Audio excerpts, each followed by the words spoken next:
Hey guys, welcome to the Learn Feng Shui podcast, where you'll learn Feng Shui from a classical point of view, taking out the myth and superstition. So if you're interested in learning Feng Shui, Chinese astrology, all things Chinese metaphysics, as well as the superstitions and myths that connect it all, you'll enjoy learning Feng Shui with me.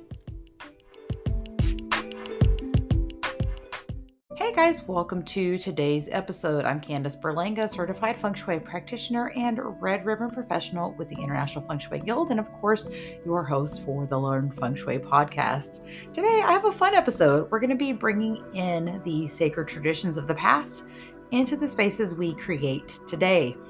We're exploring profound rituals that guide the art of building, and we're going to look at how we can incorporate that into our space today. So whether you're building a new building or you're moving into an existing space, we'll be looking at how these rituals can be key into creating positive outcome and success. All right, guys. Well, getting into today's episode, I'm going to be referencing the book Creating Places of Power, again by Nigel Pinnick. I've covered multiple topics in this book. It's very interesting. And I wanted to point out today that the subtitle is called Geomancy, Builders' Rites, and Electional Astrology in the Hermetic Tradition. And I'm pointing that out because I'm covering more of the builders' rites today. And I'm going to start off by telling a little bit of a story. So I'm actually a big fan of the show Outlander, and I've been going through the book series when starting book number 4. It's called Drums of Autumn, and it is season 4 of the TV show, I believe. We get the story of the central characters, and they're scouting out a piece of land. And to my surprise, everything that they do, from finding the land to laying the foundation, actually covers what is described in this book. Let's start off here with a little story. So we have our main characters, Jamie and Claire Fraser. Jamie is a brave Scottish Highlander, and Claire is a modern day nurse. And she actually travels back to the 18th century to the 1700s. So that's the premise of the show. So Jamie and Claire find themselves in the wilderness of North Carolina and colonial America, and they start on this quest to establish a new home. And as they're wandering through the forest, they come across a patch of wild strawberries. And to them, this is an omen because Jamie explains to Claire that the strawberries are a symbol of the clan Fraser, and the French word for Fraser is fraise, and it's a sign that they have found the perfect spot to begin their new life. So, with that decision made, they actually mark the land in an intimate way, and they do this through a marital act. And at one point, Claire does kind of say, or she thinks to herself, she knows this isn't a question of whether it needs to be done. She said it was almost like it had to be done. He did explain to her also that it wasn't just, the physical act itself, but it was a ritualistic act that bound them to the land and did act as a way to grant fertility to the land. It was something that was usually done in the Scottish tradition. So some time passes and they're building their home now, and it's time to lay their hearthstone. And in this hearthstone of the future cabin, which is the heart, and we've kind of talked about that before, it was the heart of the home. They actually embed an iron knife into the hearthstone. And it is a time honored tradition that is meant to protect the home from harm that might come their way. And so through these acts, Jamie and Claire aren't just building a cabin, but they're performing builder's rites, actually covered in this book. And their actions do echo these ancient practices of intertwining these traditions and connection to the land by mirroring the principles we're talking about today, which are creation, selecting a land, usually through omens, marking it with the sacred act, and then blessing it with a protective ritual. Starting off first with the concept of creation in the book Creating Places of Power, it talks about creation on page 19. I'm going to read here and then I'm going to kind of paraphrase and give my thoughts. The beginning of anything is the act of creation. It's a small reenactment of the primal act of coming into being of all things that's described symbolically in human-made myths of creation. And in our own ways, all myths tell once how chaos was the only state of being, and then at a precise moment, a change came about, bringing existence into being. What I take from that is him saying that starting something new is like this creative spark, and it's rooted in these ancient myths and traditions. And these come from our backgrounds and our beliefs. And these stories, whether they involve divine forces or natural elements, they do reveal how this chaos was transformed into order, beginning with a single thought. And that rituals can actually play a crucial role in shaping the success, symbolizing the act of creation and marking the start of something significant. Whether it's the act of selecting a site, laying the first stone, or choosing a move in date, which we're covering, these ceremonies do set the stage for positive and fruitful outcomes. And in the case of Jamie and Claire, it was them just deciding that they wanted to start this new settlement. They're at a point where they are having to decide, do they want to stay on this plantation owned by his aunt, or do they want to go establish this new settlement, which they decide to do the latter. And so, just the thought process of them first setting out and embarking on this mission and deciding that's what they wanted is that start of creation. The second part, where they follow these builders' rites and ceremonies, is going to be their site selection. As I mentioned, Jamie and Claire come to this patch of wild strawberries, and that was their sign that they needed to build right there. In other ancient traditions, there was definitely omens used. A lot of times there would be animal omens. If they would see a certain kind of animal in a space or area, they would know that's where they're supposed to build their settlement or their church at. And sometimes they would do ritualistic slaughters. And so they would take so many animals from an area and they would cut them open and examine their livers. If the livers were clean, that meant that the land was fruitful, which in really does make sense, right? We're looking at what the animals are eating in the land. Is the land healthy? Then we are in turn going to be healthy also. Of course, they were also eating the animals. There is one account here that it says that the legendary priest Defrig discovered a wild sow with her piglets when he was on his way to build a monastery, and that was the omen that he sought, and he called the monastery Swine Moor. And in Celtic symbolism, the wild pig does denote fruitfulness because in the autumn it actually tramples the seeds into the earth, and is also the symbol of motherhood, again symbolizing fertility to the land. There is other accounts of a hunting party that was scouting out a stag, and while the dogs were pursuing it, they actually stopped and the hounds would not kill it. The count examined the place and found that it was actually a forgotten grave of a saint, and then the church was built there to commemorate the miracle. So there's different things that they actually looked for when building or selecting land. They would definitely look for omens and good signs like that. And of course, for Jamie and Claire, that was that strawberry patch that they found in that area. The next point is making a mark on the land. So usually making a mark would include some sort of ritual. And in Jamie and Claire's case, it was the ritual act of the sex act that they performed on the land. But there were many traditions that would do ceremonial acts. One would include a ritual sweeping of a place in preparation for a new building or conducting a ceremony. Sometimes trenches were dug around an area. Sometimes maybe a pole was erected. In other instances, sometimes they would just take a stake and pierce the land where the foundation should be set. But all of these concepts were thought to bring some sort of luck, a blessing, or even fertility to the area that they were settling. So the final thing that was done by Jamie and Claire was a foundational blessing. So in many instances, the foundation of the home would be inlaid with some sort of artifact to ensure the home had a blessing or protection. In Jamie and Claire's case, it was that iron that was given to them by their aunt Jocasta. Iron in the Scottish tradition is said to have power and a spiritual connection from heaven to earth. And when they were building the homes, really these relics and things like that were set into the foundation to establish a connection between the earth and man and heaven. So that's pretty interesting because, of course, we have the similar concept in Feng Shui where we have the that trinity of like heaven, earth, and man, and the three connecting. You know, the cosmos, man, and the basically the will of God, as well as our choices and actions. So kind of the same thing in building these homes and constructing them. There was thought that they really needed something to establish that connection, and in many cases they actually used human sacrifice. So this is a little bit grim if you don't think you can handle this part.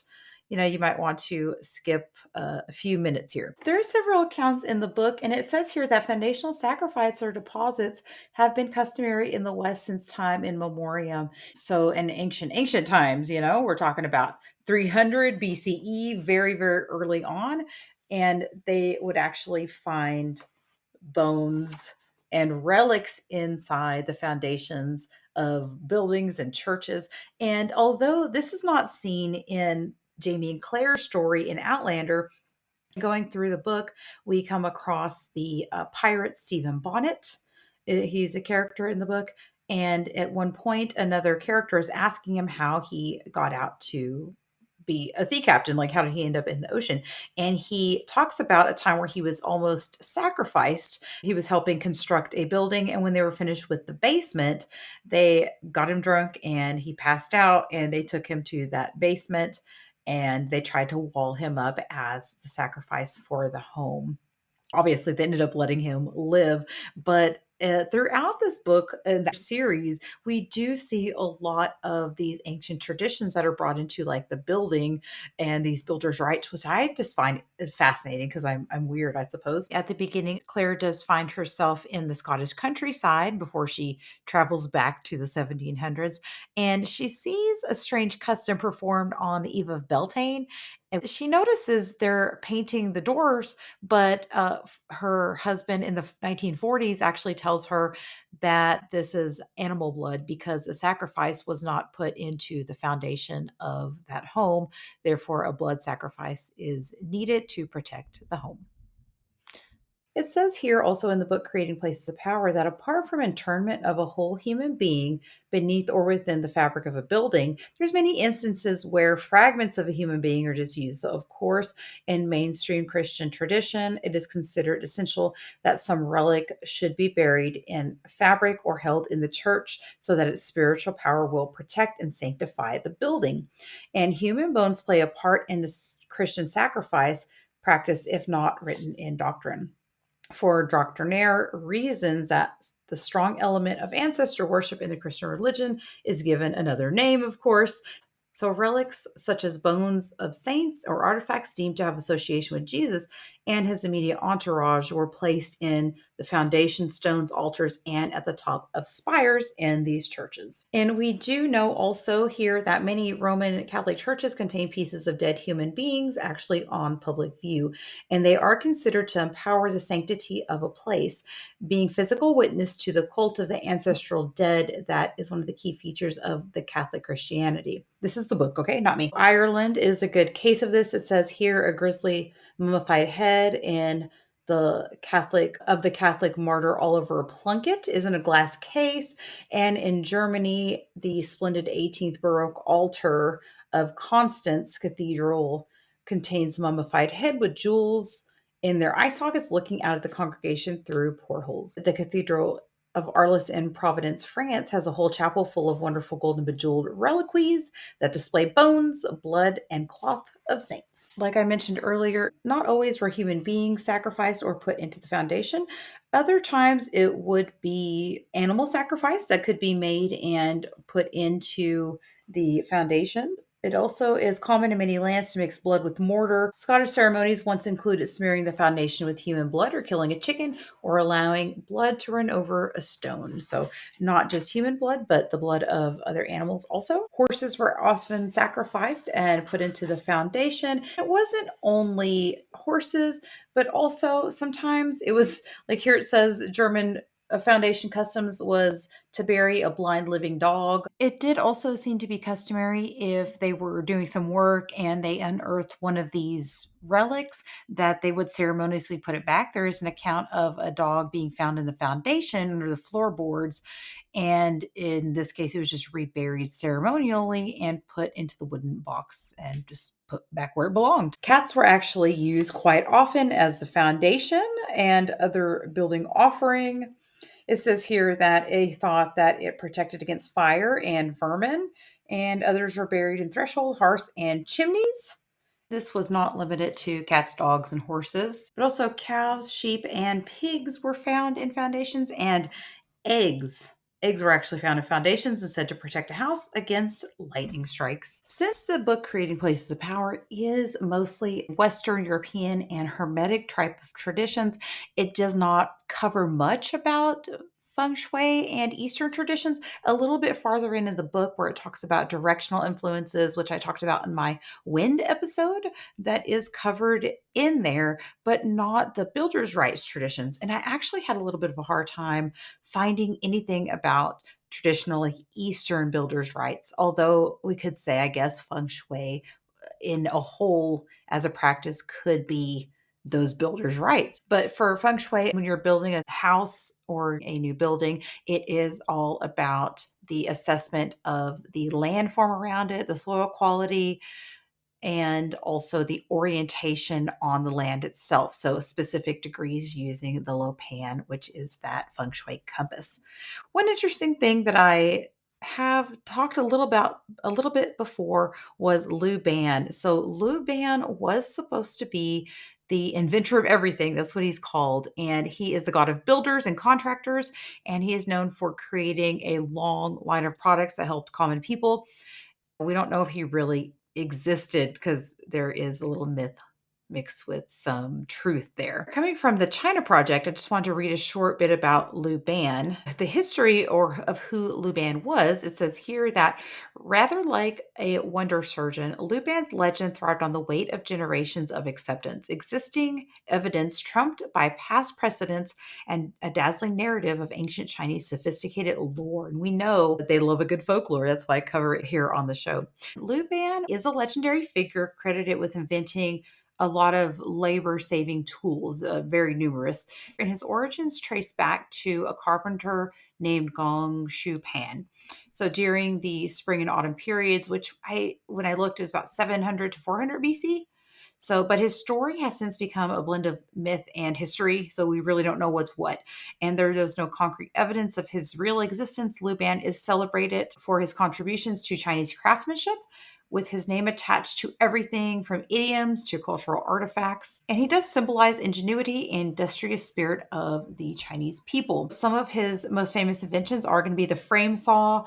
So it revolutionized woodworking and allowed wood to be cut quickly and cleanly. And the invention significantly increased the efficiency of timber preparation, making construction projects faster. He's also attributed to the carpenter's square, and it became an essential tool for precision in construction. So it helped kind of standardize things. It helped standardize measurements and angles, leading to better quality and more uniform buildings, more reliable construction methods. And the umbrella. The legend goes that Luban's wife actually decided to make the first umbrella to protect him from the elements while he worked. So the invention provided a portable shelter from rain and sun and improved comfort and health for laborers, and eventually became a common tool in everyday life. Lu Ban is also associated with a feng shui tool called the Lu Ban ruler. And in feng shui, it measures the dimensions of furniture, tables, chairs, beds, cabinets, and doorways. And it's supposed to be a sacred measurement of sorts. Specific measurements are thought to be auspicious and some are thought to be inauspicious, and you use that. It's not a standard ruler, so it does not line up, but it is just a Lu Ban ruler. The beds also measured, certain dimensions are taken from there. Furniture that aligns with these measurements are thought to bring about auspicious incomes, and ones that do not align or align with inauspicious measurements are thought to bring negative outcome like financial loss, health problems, and discord in the relationship. So the Lu Ban ruler is a tool with construction and interior design with feng shui principles. The Luban ruler is also traditionally used for measuring coffins and graves in Chinese culture, particularly in feng shui burial, and the dimensions of these items are carefully considered to ensure they fall within these auspicious measurements. It's also believed that this can influence the well-being of the deceased descendants and, of course, bring peace to the departed soul. The grave is also measured, so the size and placement of the grave is determined using the Luban ruler, and it ensures the grave falls within these auspicious measurements to help maintain a positive connection between the living and the deceased. And it is said to promote harmony and avoid like spiritual and ancestral issues that could arise from improper burial practice. In all cases, the careful use of a Luban ruler reflects a deep respect for the beliefs in these measurements. And of course, respect for Lupan, who is said to be the god of construction. One thing I could not find is a long time ago, I did an episode dedicated to Luban, and I feel like I remember some ceremony would be performed, which would, of course, fall into these builders' rights, but I could not for the life of me find that information. So I'd probably have to go back and check that episode. I know when I did the episode, I watched a whole like YouTube video, but it was in Chinese with only subtitles. I got a lot of information from that video also. So I'll try and find that and see if I can include the information to that in the show notes. But ceremonies were performed, but I could not find the information on that. All right, now let's look at some tips you can do to perform your own builder's rites and ceremonies. So, how do you incorporate all of this into today's world? Like, how do we how do we make it relevant for today? Right, this is what we really come for. And so, tips for your own builder's rites. The first step is that thought of creation. What do you really want in a building? What suits your needs? Do you start thinking of that? Start making a list of things you want. I know when I bought my house that I live in now, it almost seemed unattainable. So it was something that we really wanted. We didn't know if we could really make it happen or not. One of the factors was that my house was in pre foreclosure with the previous tenants, and that those types of deals take a very, very, very long time to negotiate. We had found this house and I fell in love with it. I really wanted it. I loved it. I just thought, it was in a lot of disrepair and I really wanted to come in and make it my own space. And I would actually like drive by it every so often. I would, take a look inside. It was open because it was just that bank owned property was kind of abandoned. So I would come inside and I would just imagine myself living in the home. And so it really again started with that thought of wanting to move houses or, and currently we do want to build a home. So now I have to think about building a home. What do I want in a home? And so just that thought process of really really visualizing and thinking about what you want in a home is the start. So you can start there, maybe make a little vision board for your new home. And I know for a lot of people right now, home ownership is a little bit unattainable because of the current market. Things are just messed up right now with the market, at least here in the US. I'm not sure how it works globally, but here in the US, sometimes it feels a little unattainable. So just start with that vision board, okay? Start with what you want in a home. So, number two, looking at the building itself. If you're starting a new construction, making the mark with feng shui, there is dates you can use for groundbreaking. Um, but if you're not necessarily building on fresh ground, definitely looking at things like a move-in date, using a traditional date, whether it's from your own perspective. Maybe you've heard certain days are good to move in and certain days are not good to move in. Follow your own perspective on that, okay? If you think, you want a good feng shui date, message me and we'll help with that too. So really just moving an item into your home, burying an item in your backyard. Again, if you're building the groundbreaking, putting something into the ground there, putting your own spirit, your own thoughts, your own emotions into the space is like making the mark on the space.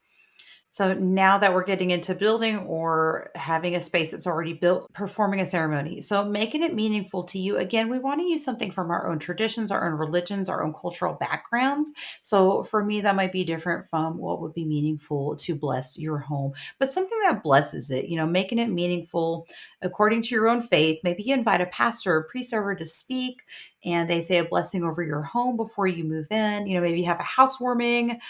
Housewarming can definitely be tradition, saying a prayer, burning incense. I know I've heard some people when they're building a home that they will go write Bible scriptures or they'll write on the studs of the walls. I know that my one of my feng shui teachers she talked about when she was building her home, how she put something to represent each of the 8 directions or the 8 sectors in the home. So that if you practice traditional feng shui, you could go off the sectors, north, south, east, west, southeast, and all that. And if you practice BTB feng shui, you can actually just look up those life aspirations and you can grid it out and you can put something that represents those 9 life aspirations. So it just has to be something that's meaningful to you. I can't necessarily tell you what that is going to be. With the Chinese tradition, it is customary to Get a new broom. Sweeping is definitely one of the things that, again, earlier I talked about sweeping the area before building is constructed there. Well, the Chinese believe that buying a new broom and sweeping and stuff like that is actually lucky. So, sweeping the new home and symbolically cleaning it that way, buying a new broom is recommended. And that is thought to cleanse the area. Again, you don't want to sweep your dust out, just kind of like in Chinese traditions there is times of the year where you actually want to hold on and accumulate. They do believe if you sweep the dust out of your home and open the door and sweep it out, you're actually sweeping away the luck. So you're supposed to just gather it and throw it away. Just like there's times of the year where the Chinese don't take their trash out or clean for a period of time because they're letting that luck and that chi build up, and usually that's during the Chinese New Year. And then there is a specific day where they take everything out and throw their trash from the holidays. So yeah, think of it that way and just perform your own ceremony in the space. It doesn't have to be when you just move in either. It could be at any time of the year. Maybe you have yearly traditions you do, maybe around holidays, spring cleaning and whatnot. And that does, again, symbolically put your energy into a space. All right, guys. Well, hope you enjoyed today's episode about builders' rights and bringing it into modern times. So I'll catch you guys not next week, but the week after for September energy update. I believe that's September 6th. Can you believe that already? Wow, month of the rooster. So if you need anything between now and then, feel free to shoot me a message. Go subscribe to the newsletter on the website at learnfengshui.com. So that companion newsletter will be out on that September 6th as well. If you haven't checked out that newsletter, I highly recommend. It's packed full of feng shui information for you to plan your month, zodiac, sign forecast, flying stars, and even more, as well as lucky dates. So if you want a lucky date to move in, hey, maybe you could find one on the newsletter. Right. All right. Well, I'll catch you guys then. For a free energy mapping of your floor plan, please check the link in the show notes. To support today's podcast, go to learnfengshui.com, sign up for emails, leave a review, and share with your family and friends.